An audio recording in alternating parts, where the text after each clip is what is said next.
Hello dear student, welcome. तभी हम लोग टॉपिक स्टार्ट कर रहे हैं इकोनॉमिक्स का। सबसे पहले जो तुम्हारा टॉपिक है circular flow of aggregate income. ये एग्जाम में आंसर आता ही है, टेंशन मत लेना। पर इसमें दो होता है, एक ओपन इकोनॉमी होता है और एक क्लोज इकोनॉमी रहता है। तो अभी हम लोग पहले क्लोज इकोनॉमी का पढ़ेंगे। ओके, तो ये जो सर्कुलर फ्लो ऑफ इनकम है ना, मैंने प्यार मोहब्बत में डायग्राम भी बना दिया। ओके, डायग्राम में ही तुमको 2 पेज का एक्सप्लेनेशन मिल जाएगा। सर्कुलर फ्लो ऑफ इनकम का मतलब क्या होता है मालूम है? एक बंदे का खर्चा हुआ, दूसरे बंदे का इनकम हुआ। अभी मैं तुमको एक एग्जाम्पल के थ्रू समझा देता हूँ। ये ए है, इधर दिख नहीं रहा है, ये ए ले लो, ये बी ले लो। तो ए कौन है? रिक्शा वाला है। ए कौन है? रिक्शा वाला। बी कौन है? आप है।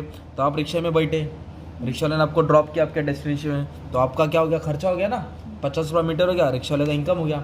अब रिक्शा वाले को भूख लगी, वो वड़ा पाव लेके पास गया, वड़ा पाव खाया ना, तो रिक्शा वाले का खर्चा हो गया, वड़ा पाव वाले का इनकम हो गया। वड़ा पाव वाले का बेटा बोला डैडी पिकनिक जाने का। क्या जाने का? पिकनिक। तो पिकनिक में रिसोर्ट गया, तो डैडी का वड़ा पाव वाले का खर्चा हो गया, पिकनिक वाले का फायदा हो गया। तो ऐसे बंदा जैसे ना पैसा सर्कुलेट होता रहता है। क्या होता रहता है? एक हाथ से दूसरे हाथ, एक जगह से दूसरे जगह, उसको ही बोलते हैं सर्कुलर फ्लो ऑफ इनकम। और क्लोज इकोनॉमी का मतलब होता है इंडिया के अंदर, और फॉरेन और ओपन बोले तो फॉरेन आ जाता है। दोनों का डायग्राम सेम है। तो क्लोज इकोनॉमी में 3 सेक्टर बताने का। कितने सेक्टर? और ओपन इकोनॉमी में 3 सेक्टर प्लस 1 सेक्टर मतलब फॉरेन। तो ये वाले वीडियो में हम लोग सिर्फ क्लोज इकोनॉमी में डिस्कस करेंगे, नेक्स्ट में हम लोग ओपन में। तो one man expenditure is another man income, how the money circulate in economy, उसको ही बोलते हैं सर्कुलर फ्लो ऑफ इनकम। एक का खर्चा दूसरे का इनकम। तो सबसे पहले आप लोग क्या बनाएंगे मालूम? जैसा मैं बोलता हूँ पहले वो बनाएंगे। पहले ये 2 बनाएंगे। ओके, पहले एक घर बनाना है और एक बिजनेस बनाना है। तो घर बोले तो हाउस होल्ड हो गया। तो हाउस होल्ड क्या करेगा? बिजनेस को सप्लाई करेगा कुछ। तो हाउस होल्ड बिजनेस को क्या सप्लाई करता है? फैक्टर और प्रोडक्शन। क्या सप्लाई करेगा? फैक्टर और प्रोडक्शन। मतलब चीज़ बनाने के लिए क्या लगता है? लैंड लगता है, घर वाला देगा, लेबर देगा, कैपिटल देगा, एंटरप्रेन्योर।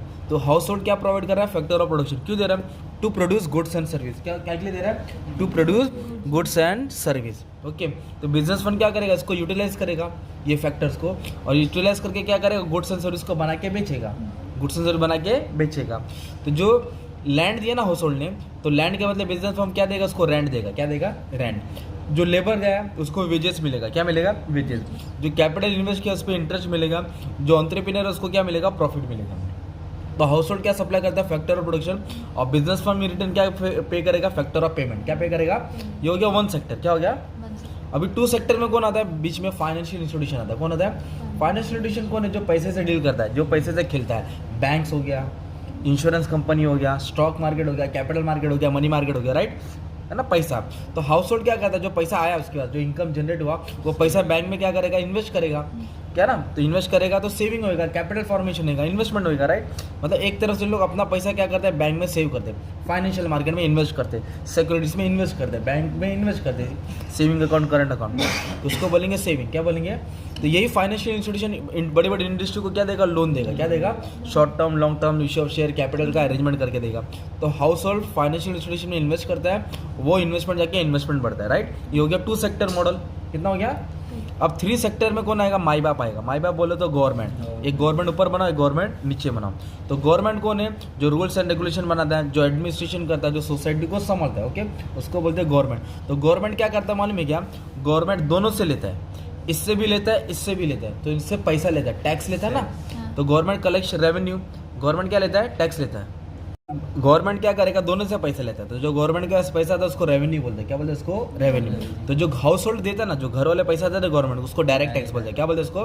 तो डायरेक्ट टैक्स किस पे लगता है? इनकम टैक्स पे लगता है। तो इनकम टैक्स बोलते हैं सैलरी पे लगेगा, हाउस प्रॉपर्टी पे लगेगा, कैपिटल गेन पे लगेगा, बिजनेस में, वेल्थ टैक्स। तो गवर्नमेंट ये हाउस होल्ड ये शक्ल में गवर्नमेंट को पैसा देता है। तो गवर्नमेंट के पास पैसा आया, तो गवर्नमेंट इधर से भी तो पैसा किसका? बिजनेस वाले से। बिजनेस वाले से क्या लेता है ना? GST, custom duty, service tax है ना, बिजनेस टैक्स लेता है, कॉर्पोरेट टैक्स बोल सकते हैं। इस तरह गवर्नमेंट के पास पैसा आता है। तो गवर्नमेंट पैसे का पार्टी करेगा क्या? नहीं। गवर्नमेंट वो पैसा इनके ऊपर खर्चा करता है। क्या करेगा? खर्चा करेगा। कैसे खर्चा करेगा? ये देखो, तो गवर्नमेंट हाउस होल्ड के लिए क्या करेगा? सोशल वेलफेयर करेगा, भलाई करेगा। क्या करेगा? भलाई। मतलब एजुकेशन, स्टैंडर्ड लिविंग, जॉब्स, गरीबी हटाना, है ना, रोड, रेलवे, है ना, स्कूल, कॉलेजेस, इसको पब्लिक गार्डन, तो उसको बोलेंगे गवर्नमेंट क्या कर रहा है? इनके लिए वेलफेयर कर रहा है। मतलब जो गवर्नमेंट ने कलेक्शन किया वो इसके ऊपर खर्चा किया। और गवर्नमेंट बिजनेस के ऊपर क्या खर्चा करता है? इंफ्रास्ट्रक्चर डेवलपमेंट करता है, road, railway, communication, warehouse, ये सब बना के देता है, लॉ एंड ऑर्डर बना के देता है, राइट। तो ये हो गया तुम्हारा क्लोज इकोनॉमी। क्या हो गया? Close economy. तो ये हो गया first 1 sector, bank 2 sector, government 3 sector. Close economy मतलब विद इन दी बाउंड्रीज, जो भी लेन देन हो रहा है देश के बॉर्डर के अंदर हो रहा है।